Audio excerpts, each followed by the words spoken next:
주대표와 우리 복음 캠페인 같이 하겠습니다. 복음으로 교회를 새롭게, 세상을 이롭게, 복음으로 가정을 세우겠습니다. 복음으로 전도하고 선교하겠습니다. 복음으로 세상을 섬기겠습니다. 아멘. 에베소서 1장 6절 우리 묵상 말씀 3번 우리 같이 하겠습니다. 이는 그 사랑하시는 자 안에서 우리에게 거저 주시는 바 그 은혜의 영광을 찬송하게 하려는 것이라. 이는 그가 사랑하시는 자 안에서 우리에게 거저 주시는 바 그의 은혜의 영광을 찬송하게 하려는 것이라. 이는 그가 사랑하시는 자 안에서 우리에게 거저 주시는 바 그의 은혜의 영광을 찬송하게 하려는 것이라. 아멘. 하느님께서 오늘 우리에게 주시는 말씀은 사무엘상 30장 21절에서 31절의 말씀입니다. 오늘 본문을 통해서 모든 것이 하나님의 은혜라는 제목으로 오늘 말씀의 은혜를 같이 나누겠습니다. 여러분, 정부가 바뀔 때마다 정부를 반대하는 사람들이 외치는 말이 있습니다. 이게 나라냐 하는 말이에요. 여러분, 이 말이 무엇을 의미합니까? 지금 상황은 나라답지 못하다라는 말이고 나라가 정의롭지 못하다라는 말일 것입니다. 그럼 여기서 정의롭다, 각자가 생각하는 정의롭다라는 것은 어떤 것이겠습니까?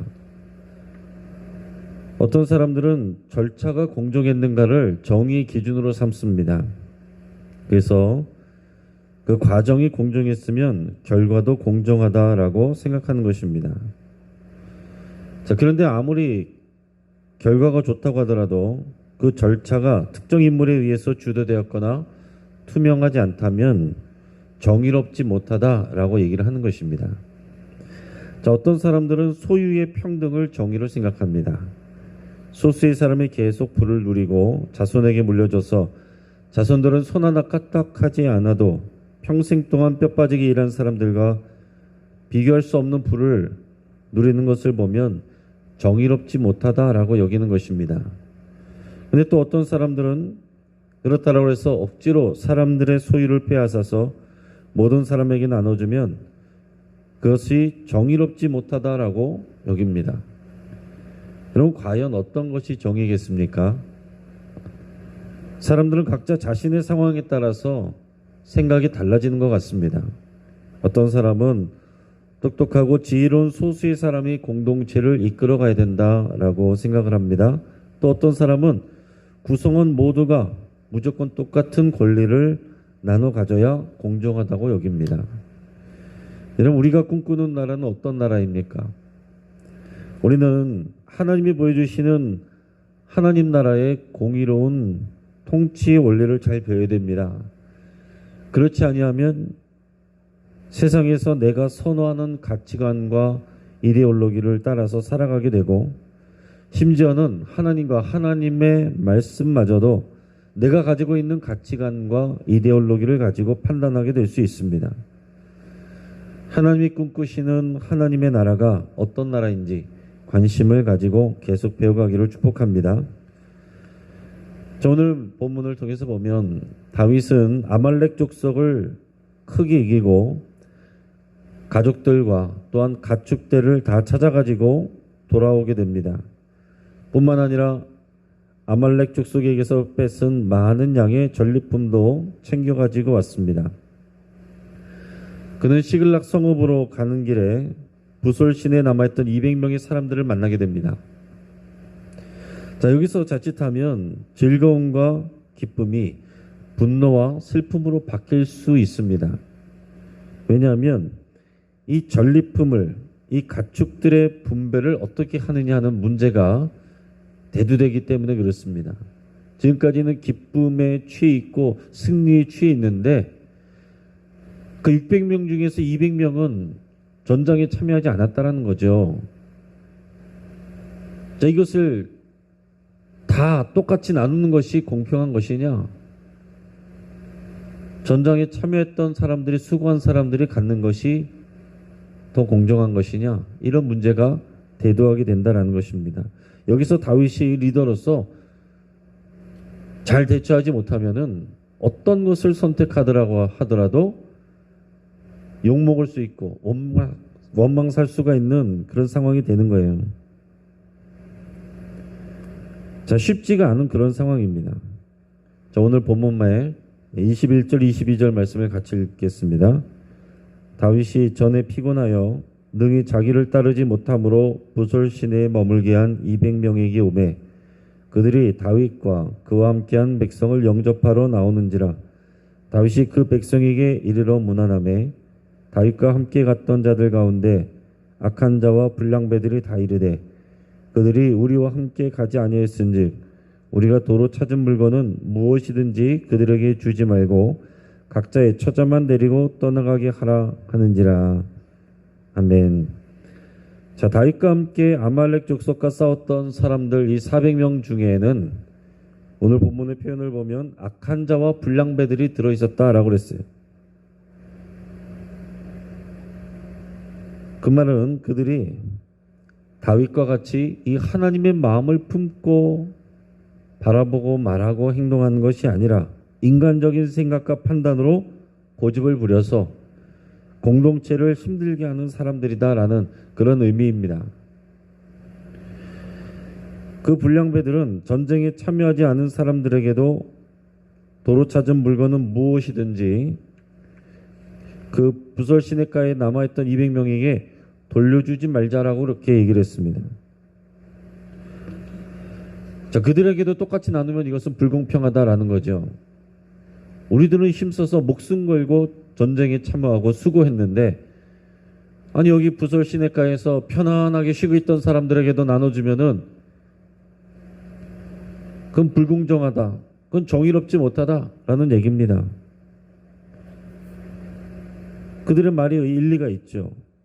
수고를 한 사람이 더 많이 가져가야 되겠죠. 그것이 공평한 것이 아니겠느냐? 그것이 공정이 아니느냐? 이렇게 얘기하는 것입니다. 오늘 본문의 23절에서 25절까지 말씀을 우리 같이 읽겠습니다.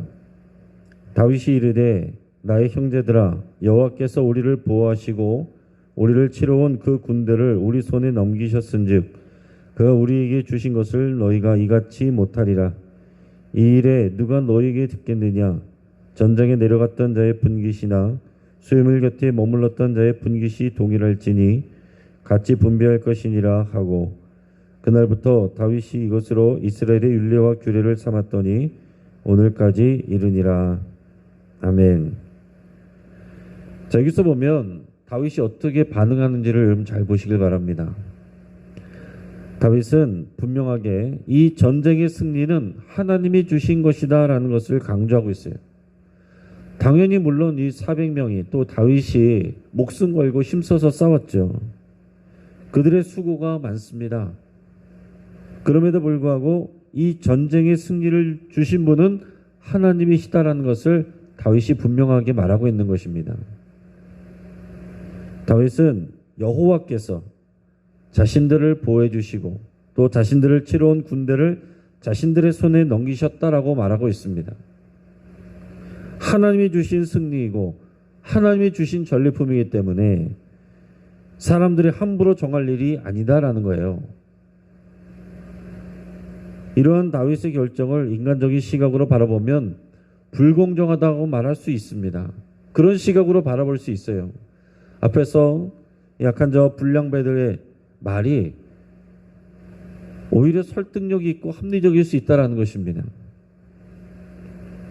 자, 지금 다윗을 보면 일단 전체 의견을 반영하지 않고 있어요. 이건 불공정하다라고 말하는 사람들의 의견을 반영하지 않고 있습니다. 또한 수고하지 않은 사람들이 크게 수고한 사람들과 똑같이 대우를 받게 되는 것이 또 불공정하다라는 비판의 여지가 있습니다. 자, 그러면 그렇게 한다면 그 다음에는 누가 위험한 그 전장터에 나가겠습니까? 다 나도 아프다 그러고 나도 피곤하다 그러고 그러면서 남아있겠다라고 얘기하면 누가 전쟁에 나가서 싸우겠냐고요. 이렇게 얘기하면 당연히 일리가 있죠. 합리적인 말이 됩니다. 전쟁터에서 목숨 걸고 수고한 사람만 바보 되는 거 아니겠냐 하는 것입니다. 당연히 수고한 사람들에게 더 줘야 되는 것이 맞다라고 하는 것이 설득력이 있을 수 있습니다. 하지만 다윗은 지금 이 상황에서 하나님의 시각으로 모든 것을 바라보고 있습니다. 하나님이 주신 승리이고 하나님의 은혜로 얻은 전리품이기 때문에 이것을 사람의 기준으로 배분할 것이 아니라 하나님의 뜻을 헤아려서 배분하는 것이 중요하다는 거예요. 그래서 정확한 분배보다 더 중요한 것은, 다윗이 생각하는 것은, 우리는 하나의 공동체라는 것을 생각하고 있고 우리는 동일한 믿음 안에서 그 하나님의 은혜 안에 있는 하나의 공동체라는 것을 더 중요하게 여기는 것입니다. 자, 모세 당시 율법은 어땠냐면 전리품 배분에 대해서 이미 모세 당시에 그 율법에 그런 것이 기록이 되어 있습니다. 전쟁에 나간 사람들이 50%를 차지하고 전쟁에 나가지 않은 사람들도 50%를 나눠준다는 거예요. 그러니까 군인들만, 전쟁에 참여한 사람들만 갖는 것이 아니고 참여하지 않은 사람들에게도 절반을 나눠주게 돼 있습니다. 율법에. 자, 그런데 이번 상황은 거기서도 또 다른 상황이 생긴 것이 뭐냐면, 이 부솔 시내가에 남아있던 200명은 어떤 사람들이에요? 전쟁에 참여한다고 쫓아오긴 했지만은 실제 전투에는 참여하지 않았다는 거죠. 그러니까 이걸 율법에 어디에다 적용을 해야 되느냐, 율법에 정확히 맞지 않으니 새로운 율례가 필요한 상황이다라고 할 수가 있는 거죠. 자, 그런데 여기서 다윗은 하나님이 허락하시고 하나님이 주신 전리품이니까 전쟁에 나갔던 사람들이나 전쟁에 나가지 못했던 이 사람들이나 다 똑같이 나눈다라고 이렇게 못을 박았어요. 그리고 그날부터 이것을 이스라엘의 율례와 규례로 삼았다라고 되어 있습니다. 여러분, 이것이 얼마나 놀라운 결정입니까? 이걸 사람의 욕심과 지식으로 할 수 없는 일들입니다. 오직 여호와 하나님을 섬기고 사랑할 때 할 수 있는 결정이에요. 그뿐만이 아니었습니다. 다윗은 전쟁과 상관이 없었던 주변 이웃들에게도 그 전리품을 나눠줬습니다. 오늘 26절에서 31절까지 말씀을 읽겠습니다. 다윗이 시글락에 이르러 전리품을 그의 친구 유다 장로들에게 보내어 이르되, 보라, 여호와의 원수에게서 탈취한 것을 너에게 선사하노라 하고, 베델에 있는 자와 남방 라못에 있는 자와 얏딜에 있는 자와 아로엘에 있는 자와 신못에 있는 자와 에스드모아에 있는 자와 라갈에 있는 자와 여라무엘 사람의 성읍들에 있는 자와 겐 사람의 성읍들에 있는 자와 홀마에 있는 자와 고라센에 있는 자와 아닥에 있는 자와 헤브론에 있는 자에게와 다윗과 그의 사람들이 왕래하던 모든 곳에 보내었더라. 아멘. 자, 다윗은 지금 관대한 지도자의 모습을 보여주고 있습니다. 자, 리더의 모습은 공동체의 모습이 됩니다. 리더가 관대하면 백성들도 관대하게 돼요. 리더가 인색하거나 빡빡하면 백성들의 관계도 그렇게 됩니다. 자, 여호와를 자기의 하나님으로 삼고 자기의 왕으로 인정하고 고백하는 이런 다윗이 왕이 되면 어떤 나라가 세워지겠습니까? 하나님이 원하시는 나라가 되겠죠. 자, 이게 중요한 것입니다. 지금 다윗이 참 인심이 좋구만 하는 게 중요한 것이 아니라 하나님께서 왜 다윗을 왕으로 세우시는가?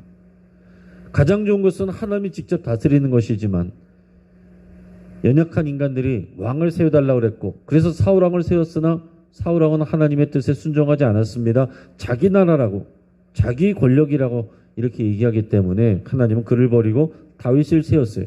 근데 지금 이런 과정들을 통해서 물론 다윗은 어려움을 겪고 있지만 왜 하나님께서 다윗을 세우셨는지를 증명해 보여주고 있어요. 다윗은 자신의 생각과 사람들의 여론에 밀려가는 것이 아니라 하나님이 원하시는 하나님의 뜻에 순종하고 있습니다. 하나님의 뜻에 순종할 때 하나님의 나라가 이루어지는 거예요. 리더가, 왕이 하나님의 뜻에 온전히 순종하고 거기에 맞춰서 백성들을 다스리고 통치할 때 하나님의 나라가 되는 거죠. 지금 다윗이 보여주고 있는 이런 원리들은 세상적인 가치관과 이데올로기가 아니에요. 하나님 나라의 방식입니다.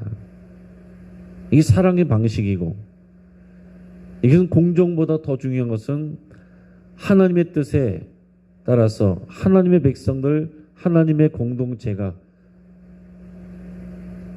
자격이 없는 사람들에게도 그 은혜를 나눠 갖는 이런 하나님의 뜻이 이루어지는 하나님의 나라를 만들어가는 그런 모습이다라는 것입니다. 더 나아가서는 전쟁에 참여하지 않았던 이 상황과 상관이 없었던 이 주변 나라의 이웃들, 주변에 있는 성읍들의 이웃들, 그들에게까지 이 전리품을 나눠주고 있다라는 거예요.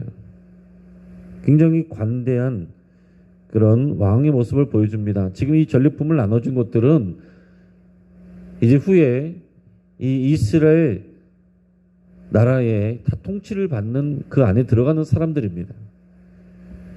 그러니까 지금 그들에게 있어서나 그 다른 사람들에 있어서 이 다윗이 얼마나 좋은 왕이 되는가 하는 것을 여기서 지금 증명하여 보여주고 있다는 거예요. 마지막 절에 보면 헤브론에 있는 사람들에게도 나눠주는데 이 헤브론은 다윗이 먼저 이 유대 지역, 유다족 속의 왕으로 세워지는 곳이 헤브론입니다.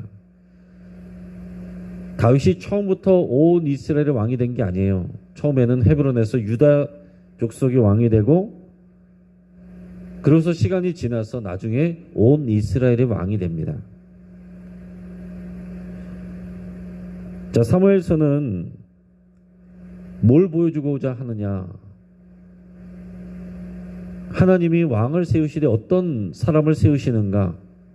다윗을 선택하셨는데 다윗이 어떤 과정을 통해서 왕이 되어가는가 하는 것들을 보여주고 있습니다. 그것을 사울왕과 비교해서 보여주고 있어요. 자, 그리고 이 다윗의 내용들을 우리가 본문을 통해서 우리 하나하나 보았지만은 전체적으로 볼 때는 또 이 사울왕과의 관계, 그리고 이스라엘의 왕으로 세워지는 그런 큰 그림 안에서 우리가 보는 것이 좋습니다. 자, 앞에서 다윗이 블레셋의 전쟁에 참여하지 않게 된 것은 그가 사울 왕의 죽음과 상관이 없다는 것을 보여주는 거예요. 그러니까 왕의 어떤 정통성, 또 왕의 어떤 윤리성에 대한 것을 증명하는 것입니다. 지금 그 블레셋 전쟁에서 사울 왕과 요나단이 죽거든요. 만약에 다윗이 그의 부하들과 함께 그 블레셋 전쟁에 참여했다면 어떻게 됐겠습니까? 평생 동안 그의 전 왕을 죽게 한 적군에 속해서 자기의 백성들과 싸운 그런 사람이 되는 거예요. 그러나 오늘 이런 상황들과 관계들을 통해서 하나님께서 그를 그런 상황에서 벗어나게 하셨고, 다윗은 사울왕의 피해 상관이 없다라는 것을 보여준 것입니다. 자, 모든 상황 속에서 그리고 사울왕은 불순종하거나 미흡한 모습을 보였습니다. 그래서 하나님께서 그를 버렸어요. 그러나 반대로 다윗은 철저하게 순종하는 모습을 보여줍니다. 자기 손으로 사울왕을 심판하지 아니하고 하나님 손에 맡기고 그를 2번이나 낮았어요. 그로 인해서 자신은 또 쫓기는 신세가 되었지만, 그럼에도 불구하고 자신에게 손해가 됨에도 불구하고 하나님이 기름 부어 세운 사람이기 때문에 자기 손으로 판단하지 않는다라고 이렇게 선언했습니다. 철저하게 하나님께 순종하는 모습이에요. 자, 사울왕은 앞에서도 말씀드렸던 것처럼 이스라엘을 자신의 나라라고 그랬어요. 그리고 요나단에게도 얘기할 때도 너의 나라라고 이렇게 표현을 했습니다. 그러나 다윗은 철저하게 하나님의 나라라는 것을 인정하고 고백하고 있는 거예요. 사울왕은 자신의 이익을 위해서 신접한 여인에게 점을 쳤습니다. 이게 옳은 방법이 아니에요. 그러나 다윗은 하나님께 물었어요. 자, 결국 사울왕은 블레셋과의 전투에서 비참한 죽음을 맞이하게 됩니다. 그것이 그 다음 장 사무엘상의 마지막 장이에요. 사울왕과 요나단이 블레셋과의 전투에서 자기 백성들을 이끌고 나가서 비참한 최후를 맞이하는 모습을 보여줍니다. 그러나 오늘 앞에서는 어떤 모습을 보여줬어요? 다윗은 아말렉과 전투에서 크게 승리하고 그의 백성들에게 관대하게 베풀고 또 그 주변에 있는 성읍들 곧 그의 백성들이 될 그 사람들에게도 전리품을 나눠주는 그런 좋은 지도자의 모습을 보여주고 있습니다. 점점 흥하는 다윗의 모습과 점점 멸망으로 치닫는 사울왕을 비교해서 계속 보여주고 있다는 것입니다. 그래서 하나님을 떠나서 인간적인 생각으로 판단하고 행동한 사울왕의 모습이 저물어가는 것과 하나님께 철저하게 순종할 때에 하나님께서 그를 더욱 잘되게 하는 모습을 비교해서 계속 보여주고 있었다라는 사실입니다. 자, 이렇게 다윗이 잘 되는 데는 그 신앙의 중심에는 뭐가 있습니까? 하나님의 은혜다라고 고백하는 은혜의 의식이 있는 거예요. 하나님의 은혜다라고 표현할 때는 이게 무슨 얘기입니까? 하나님이 주인이시라는 것을 항상 고백하는 것입니다. 또 하나님이 다스린다는 것을 항상 고백하는 거예요. 그래서 내가 마음대로 결정하거나 내 생각대로 내게 이로운 대로 내 감정대로 행하지 않는다는 것입니다. 내가 수고하여 노력하여 얻은 결과라고 할지라도 이것이 하나님에게서 왔다는 것을 고백하는 것이 은혜의식이고 하나님의 은혜다라고 고백할 때에 그 안에 담긴 의미입니다. 모든 것이 나의 것이 아니라 하나님의 것이니 내 뜻대로 행하지 않고 하나님이 원하시는 대로 하나님의 뜻대로 한다. 이게 다윗의 고백이고 다윗의 삶이에요. 이 고백을 하며 순종하는 자에게 하나님께서 한없는 은혜를 더 부어주시고 더 풍성하게 해주시는 것입니다. 자, 이제 말씀을 정리하겠습니다. 사람들은 저마다 자신이 생각하는 좋은 나라의 개념이 있어요. 자신이 각자가 생각하는 정의로운 나라, 공정한 나라를 원합니다. 그러나 그 기준은 사람마다 달라요. 어떤 사람은 와 이제 좋은 나라다 그런데 어떤 사람은 이게 나라냐 그러고 또 반대로 정권이 바뀌면 아 이제 나라다워진다라고 할 때 다른 사람들은 또 이게 나라냐 그렇게 얘기하게 된다는 것입니다. 각자의 기준에 따라서 또 각자의 상황에 따라서 그 평가가 달라지는 것을 봅니다. 이런 이 땅의 세상 속에 살아가면서 우리 그리스도인들은 세상의 가치관을 뛰어넘어서 하나님 나라의 윤리, 하나님 나라의 가치관을 가져야 됩니다. 자, 전쟁에서 승리하고 돌아왔을 때 일부 사람들은 전투에 참여하지 않은 200명에게 전리품을 주지 말자고 그랬어요. 처자식만 돌려보내자라고 했습니다. 그렇게 얘기해도 설득력 있고 합리적입니다. 인간적으로 보면 공평하다고 말할 수 있고 정의로운 판단이라고 말할 수도 있어요. 하지만 그것은 하나님 나라의 가치가 아닙니다. 다윗은 전투에 참여하지 못한 사람들 뿐만 아니라 그 주변 이웃들에게도 함께 전리품을 나누고 기쁨을 나눴습니다. 그렇게 할 수 있는 이유는 뭐냐면 다윗이 인기를 얻으려고 그런 게 아니에요. 전쟁에서 승리한 것도 전리품을 얻게 된 것도 자신들의 수고가 아니라 하나님의 은혜임을 고백하기 때문에 그런 것입니다. 그 고백이 있을 때 리더는 관대하게 되고 공동체는 함께 기쁨을 누리는 하나님의 나라가 되는 것입니다. 여러분, 자신이 주인공이 되려 하고 자신의 나라라고 생각했던 사울왕은 점점 멸망으로 치닫고 하나님이 주인공이라고 고백하며 하나님의 나라라고 생각했던 다윗은 점점 더 형통하게 됩니다.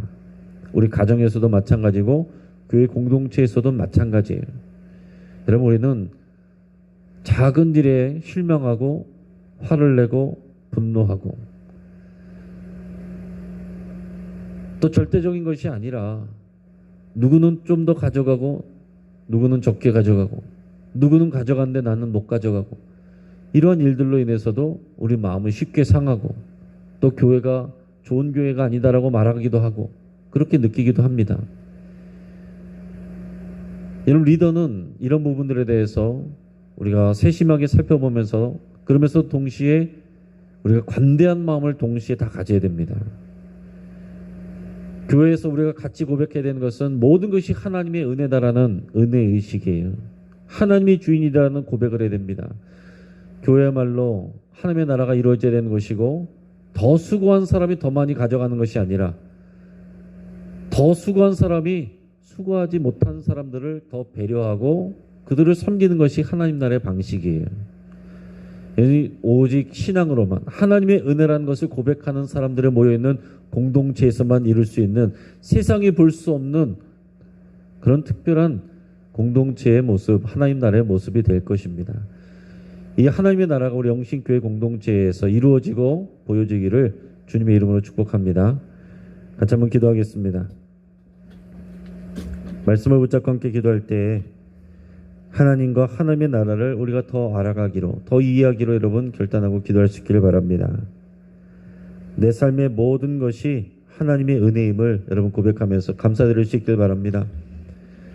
내가 한 것만 생각하면 다 불평스럽고 원망스럽습니다. 그러나 하나님께서 주신 은혜이고 열매라는 것을 여러분 고백하면 모든 것이 감사입니다. 하나님의 은혜가 부족한 것이 아니라 우리의 믿음이 부족한 것입니다. 하나님 앞에 모든 것이 하나님의 은혜임을 고백하며 감사하며 나갈 수 있기를 바랍니다. 우리 교회가 은혜를 나누는 공동체가 되기를 위해서 여러분 같이 기도하겠습니다.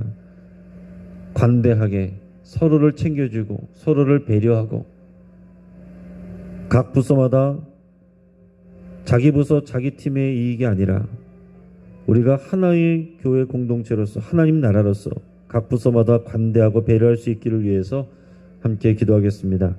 또 우리 가정을 위해서 함께 기도할 때 자기의 나라를 만들어가는 것이 아니라 하나님의 나라를 꿈꾸는 우리 가족들이 될 수 있기를 위해서 함께 기도하겠습니다. 우리 장례를 위해서 함께 기도합니다. 어제 김명복 원사님의 친모 되시는 석대숙 성도님이 92세의 일기로 하나님의 부르심을 받았습니다. 메데일병원 장례식장 2호실에 오늘 오후 4시에 우리 교회에서는 위로 예배 차라 출발합니다. 여러분 이 가정을 위해서 함께 기도해 주시길 바랍니다. 환우들을 위해서 함께 기도하겠습니다. 우리 주변의 환우들 아프신 분들을 위해서 여러분 기억하며 기도해 주시고 특히 오늘은 우리 김관호 집사님을 위해서 같이 기도하실 때 복수가 차고 또 열이 오르는 상황이 있습니다. 우리 김관호 집사님 하나님께서 붙들어 주시고 그 생명 하나님께서 책임져 주시기를 위해서 함께 기도하기를 원합니다. 그리고 오늘 저녁 8시에 우리 전세대 연합 찬양 집회가 진행이 됩니다. 우리 모든 세대가 함께 모여 찬양하고 예배할 수 있는, 기도할 수 있는 그런 귀한 시간 될 수 있도록 위해서 함께 기도하시고 우리 장마 중이지만은 비가 오는 가운데서도 많은 사람들이 함께 사모하며 소망 가지고 또 자녀 세대와 함께 나와서 이 은혜의 잔치에 참여할 수 있도록 위해서 함께 기도하겠습니다. 여러 가지 기도 제목 가지고 하나님 앞에 나갈 때 우리 주여 한번 부르짖고 합심해서 함께 기도하겠습니다. 주여